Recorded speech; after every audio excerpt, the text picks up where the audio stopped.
बोलो भक्त और भगवान की जय। श्री नावादास जी महाराज की जय। श्री प्रियादास जी महाराज की जय। सभी संतों की जय। मेरे गुरुदेव रामभद्राचार्य जी महाराज की जय। अब मैं आपको चौथी कथा श्री नरसिंह अवतार की कथा सुनाती हूँ। श्री नरसिंह भगवान की जय। जब वराह भगवान ने हिरण्याक्ष का वध कर डाला था, तब उसकी माता दिति, उसकी पत्नी भानुमति, उसका भाई हिरण्यकश्यपु और समस्त परिवार बड़ा दुखी था। दैत्येंद्र हिरण्यकश्यपु ने सबको समझा बुझाकर शांत किया, परंतु स्वयं शांत नहीं हुआ। हृदय में प्रतिशोध की ज्वाला धधकने लगी।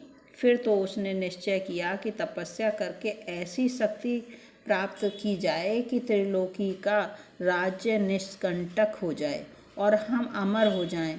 निश्चय कर लेने पर हिरण्यकश्यपु ने मंदराचल की घाटी में जाकर ऐसा घोर तप किया कि जिससे देवलोक भी तप्त हो गए। देवताओं की प्रार्थना पर ब्रह्मा जी ने जाकर उससे अमृत छोड़कर अन्य कोई भी मन चाहा वर मांगने को कहा। उसने कहा कि मैं चाहता हूँ कि आपके बनाए हुए किसी प्राणी से मेरी मृत्यु ना हो। भीतर बाहर, दिन में रात में आपके बनाए हुए प्राणियों के अतिरिक्त और किसी भी जीव से, अस्त्र शस्त्र से, पृथ्वी या आकाश में कहीं भी मेरी मृत्यु ना हो। युद्ध में कोई भी मेरा सामना ना कर सके। मैं समस्त प्राणियों का एक छत्र सम्राट बनूं।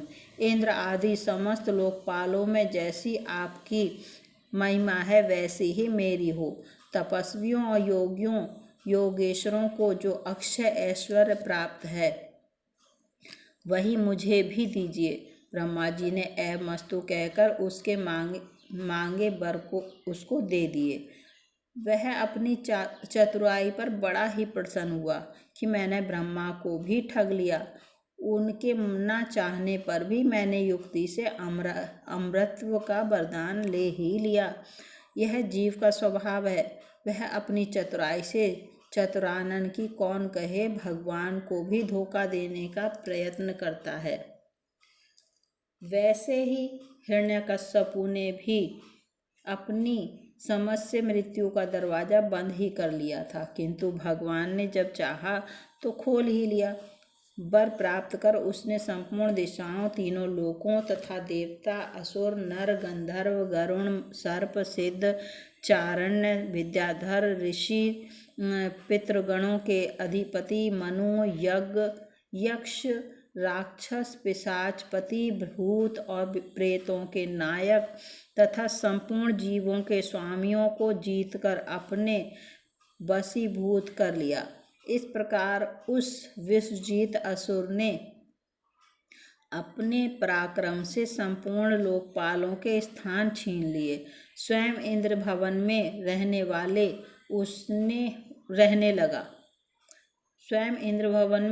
लगा।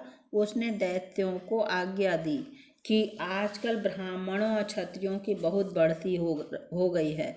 जो लोग तपस्या, व्रत, यज्ञ, स्वाध्याय और दान आदि शुभ कर्म कर रहे हैं उन सबों को मार डालो, क्योंकि विष्णु की जड़ है द्विजातियों का कर्म धर्म और वही धर्म का परम आश्रय है। दैत्यों ने जाकर वैसा ही किया, परंतु जहाँ त्रिलोक्य में इस प्रकार धर्म का नाश किया जा रहा था, वहाँ हिरण्यकश्यपु के पुत्रों में प्रहलाद जी जन्म से ही भगवत भक्त थे। 5 वर्ष की अवस्था में वे अपने पिता को भगवत भक्ति का पाठ सुना रहे थे। पुत्र को अपने शत्रु विष्णु का भक्त जानकर उसने यह निश्चय कर लिया कि यह अपना शत्रु है जो पुत्र रूप से प्रकट हुआ है, अतः उसे मार डालने की आज्ञा दी। पर दैत्यों के सब प्रयोग व्यर्थ हुए। तब हिरण्यकश्यपु को बड़ी चिंता हुई। उसने उन्हें बड़े बड़े मत वाले हाथियों से कुचलवाया, विषधर सर्पों से डसवाया, कृत्या राक्षसी उत्पन्न कराई कि प्रहलाद को खा ले, पहाड़ों पर से नीचे गिरवाया, सम्रासुर से अनेकों प्रकार की माया का प्रयोग कराया, विष दिलाया, दहकती आग में प्रवेश कराया, समुद्र में डुबाया इत्यादि अनेक उपाय मार डालने के लिए किए, पर उनका बाल भी बांका नहीं हुआ। गुरुपुत्रों की सलाह से वे वरुण पास से बांध कर रखे जाने लगे कि कहीं भाग न जाए, और गुरुपुत्र उन्हें अर्थ, धर्म और काम की शिक्षा देने लगे। छुट्टी के समय प्रहलाद जी ने समवयस्क असुर बालकों को भगवत भक्ति का स्वभाव बतलाया, जिसे सुनकर सब सहपाठी असुर बालक भगवत निष्ठ हो गए। यह देखकर पुरोहित ने जाकर सब हाल हिरण्यकश्यपु से कहा। सुनते ही उसका शरीर क्रोध के मारे थर थर कांपने लगा, और उसने प्रहलाद जी को अपने हाथ से मार डालने का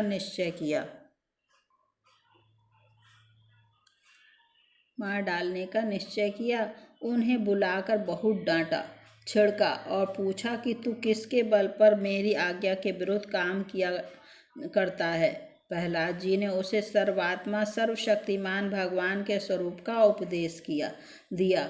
वह क्रोध से भर कर बोला, देखूं वह तेरा जगदीश्वर कहाँ है? अच्छा, क्या कहा? वह सर्वत्र है, तो इस खंबे में क्यों नहीं दिखता? अच्छा, तुझे इस खंबे में भी दिखता है। मैं अभी तेरा सिर अलग करता हूँ, देखता हूँ वह हरि तेरी कैसे रक्षा करता है। वे मेरे सामने आए तो सही। इत्यादि कहते कहते जब वह क्रोध को संभाल न सका, तब सिंहासन पर से खड्ग लिए कूद पड़ा, और प्रहलाद जी के यह कहते ही कि हाँ, वह खंबे में भी हैं, उसने बड़े जोर से खंबे को एक घूंसा मारा। उसी समय खंबे से बड़ा भारी शब्द हुआ। घूंसा मारकर वह प्रहलाद जी को मारने के लिए झपटा था, परंतु उस अपूर्व घोष शब्द को सुनकर वह घबराकर देखने लगा कि शब्द करने वाला कौन। इतने में उसने खंबे से निकले हुए एक अद्भुत प्राणी को देखा। वह सोचने लगा, ओहो, यह ना तो मनुष्य है न सिंह, फिर यह नरसिंह रूप में कौन अलौकिक जीव है।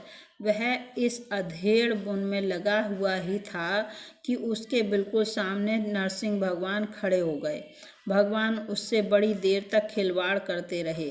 अंत में संध्या समय उन्होंने बड़े उच्च स्वर से प्रचंड भयंकर अट्टहास किया, जिससे उसकी आंखें बंद हो गईं। उसी समय झपट कर भगवान ने उसे पकड़कर राजसभा द्वार की ड्योढ़ी पर ले जाकर अपनी जांघों पर गिराकर अपने नखों से उसके पेट को चीरकर उसे मार डाला। बोलो नरसिंह भगवान की जय। सभी संतों की जय, सभी भक्तों की जय। मेरे गुरुदेव रामभद्राचार्य जी महाराज की जय। नरसिंह अवतार का ये प्रसंग समाप्त हुआ।